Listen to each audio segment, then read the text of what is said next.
Hi, and welcome back to Fun Facts About Disneyland. We're working our way through this book as a way to celebrate Disneyland's 70th anniversary, and today's about New Orleans Square.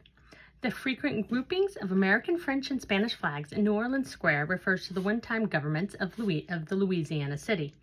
There have been several governments in New Orleans, including England, Louisiana, and West Florida, but the three with the largest influence are honored in Disneyland by placing small flags together at various points in the land, always on a second story.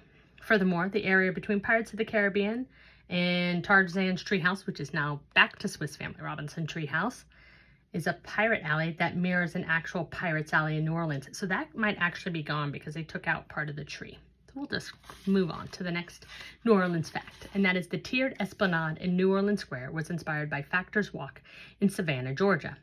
The granite in the famous seaside Factor's Walk is not native to below sea level Georgia, but had been shipped over as a ballast in the ships of the English settlers.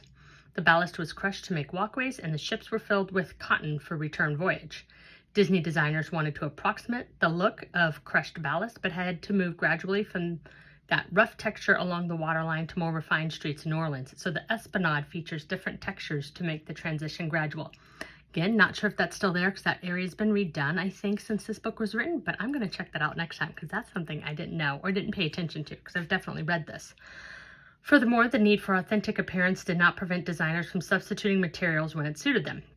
Designers used black rubber rather than iron for the railings of the second floor balconies throughout the land whenever the balcony was purely decorative and not meant to be visited. They knew the iron would be subject to rust while rubber stood a better chance of weathering the element for years. Another fact, a canal in New Orleans Square labeled 1764 is all that remains of a plan to unify several themes in the land. The plan called for a crypt next to the mansion that led to an underground catacomb of treasure and dead pirates, culminating in a pirate-themed hideout on Tom Sawyer Island. The pirate theme would have focused on Jean Lafitte, a real-life pirate from the 1800s in New Orleans. Lafitte's name might be familiar to frequent Disneyland visitors from the Pirates of the Caribbean loading zone, where the sign reads Lafitte's Landing.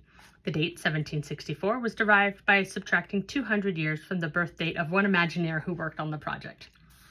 Furthermore, before its replacement with Lafitte Patisserie, there was also Lafitte's Silver Shop in New Orleans Square. Ooh, all those shops have changed, so we're just going to move on from that. And that is what we have for today about New Orleans Square. Anyhow, thanks for joining me today, and spread some magic wherever you are.